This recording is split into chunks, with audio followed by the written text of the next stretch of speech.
수사학은 사실 레토릭인데 상대방을 설득하는 기계잖아요. 이 죄인은 아무런 죄가 없습니다 하고 웅변하면서 이렇게 막 설득하는 거예요, 배심원들을. 에토스는 화자의 메신저의 신뢰도예요, 신뢰도. 본인이 하는 얘기가 정확히 전달되는가, 본인이 하는 얘기는 자기한테 적용되고 들릴 수 있는가, 뭐 이럴 정도로 처음에 많이 쫄고 막 흔들리고 막 그랬던 것 같아요.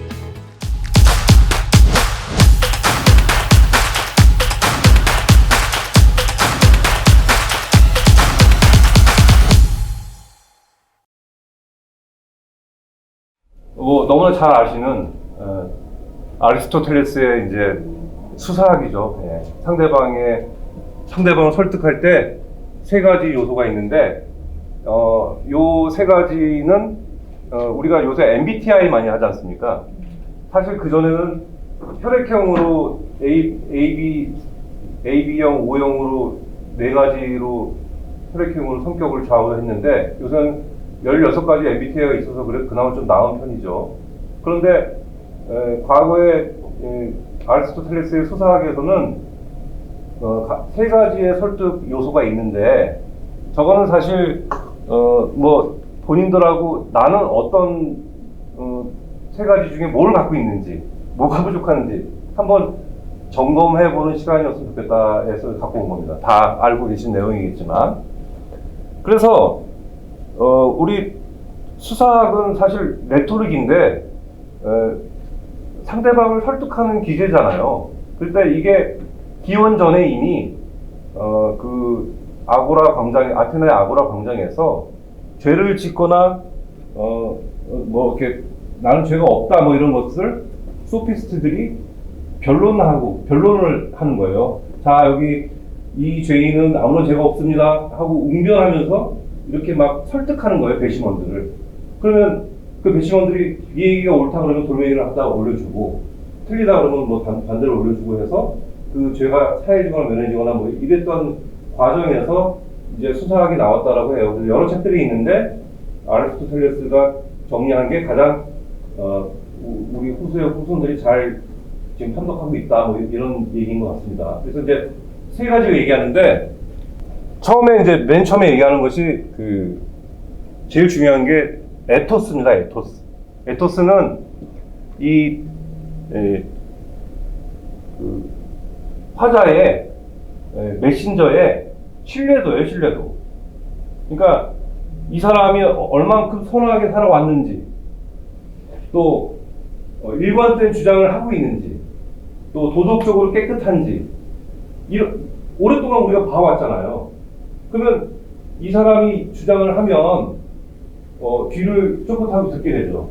근데 감옥을 4번, 누구 얘기하는 것 같아서 감옥을 5번 갔다 오거나 또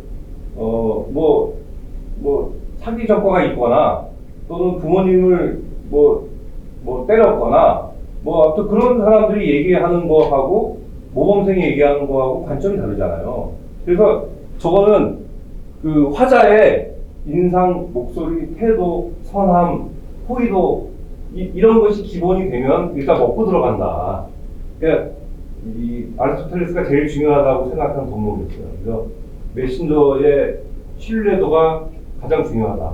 의원님처럼 목소리가 중후하고 이렇게 상대방한테 안정감을 주고 그렇게 딱 첫인상에서 이렇게 목소리, 인상, 안정감 이런 걸 주면 일단 51% 먹고 들어가는 겁니다.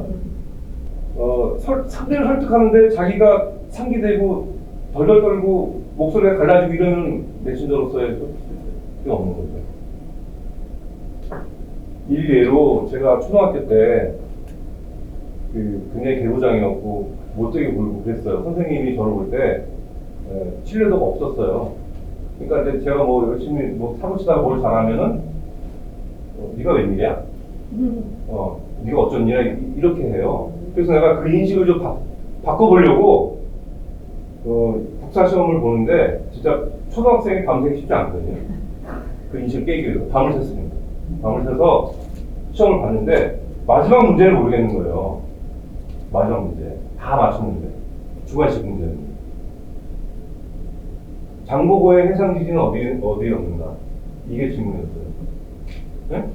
청해진인데 그때 생각할 때는 해령도였던 거예요. 해령도. 내 생각에는 해령도가 맞다고 생각했어요. 지금도 기억이 나잖아요. 초등학교 5학년 때인데. 근데 우리 뒷자리에 앉는 여학생이 반장이었거든요. 착하고 예쁘고 용모 좋고 선생님 말씀 잘 듣고. 그럼 선생님이 저를 불러요. 끝나고.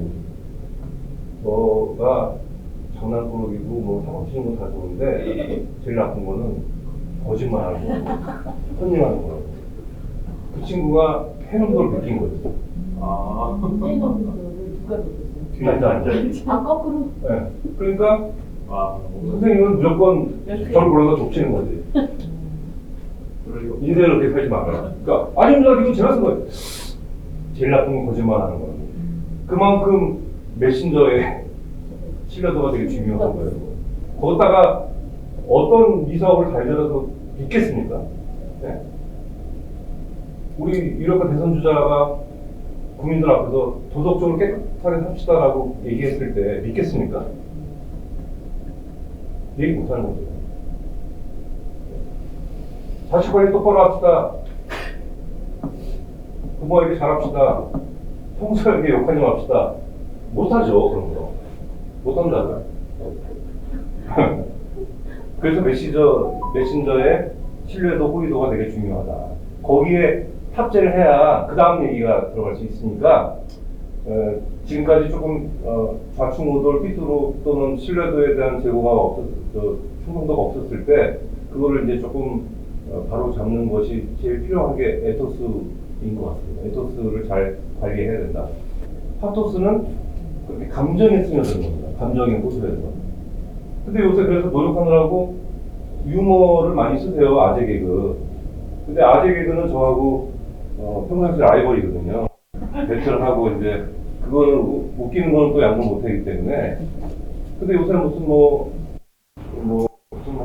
그렇게 메시지가 없는 유머를 구사하시고 저는 메시지가 있는 유머를 구사하고 그렇습니다. 차이가 좀 있고요. 안 대표님은 예를 들어서 개문발차하면 보통 우리 정치 조직에서 시간이 없으니까 문 열고 그냥 출발합시다. 빨리 조직 띄워서 이런 거 개문발차라고 하잖아요. 개문발차, 걔가 문을 발치고 나가라 뭐 이런 얘기를 하는 거예요. 두 명 웃잖아요. 그래서 그런 거 하지 말라고 하시고. 예를 들어서 제가 구사하는 거는 아 대표님 한국전력에서 전화가 왔는데 여의도 전력 사용량이 급감했다고 합니다. 왜 그러냐고. 여의도에 너무 자가 발전하는 사람이 많아서요. 이런 메시지가 있는 유머를 저는 구사하고 네. 우리 유시민 작가 좀 얘기를 해야 되는데 논리적으로 참 기서정연하게 논리정연하게 얘기해서 비난법으로 연역적으로 막 하잖아요.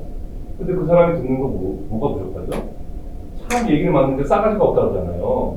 감성적으로 상대의 마음을 건들지 못하는 부분들이 있는 거예요. 다 옳은 얘기인데. 그래서 그 말 잘하는 사람도 상대방을 설득하는 사람들도 파토스를 좀 경험하지 못하는 부분이 있다. 네. 그래서 나머지 로고스는 그냥 파토스와 에토스를 탑재하는 이유에 이 생각들을 저 위에 있는 것처럼 신뢰를 쌓고 상대방의 심정을 헤아려서 파고들어서 논리적으로만 얘기하면 되거든요. 그래서 전체적으로 설득 포션에서 한 10%밖에 안 됩니다. 제일 중요한 거는 에토스다. 저 인상은 하루아침에 이렇게 믿음직한 인상이 갑자기 만들어지지 않고 인생에서 조금씩 정립되는 거라서 늦었다 싶지만 지금부터 하면 된다. 예? 송 대표님. 지금 하면 된다. 그렇게 이제 세 가지를 말씀드렸어요.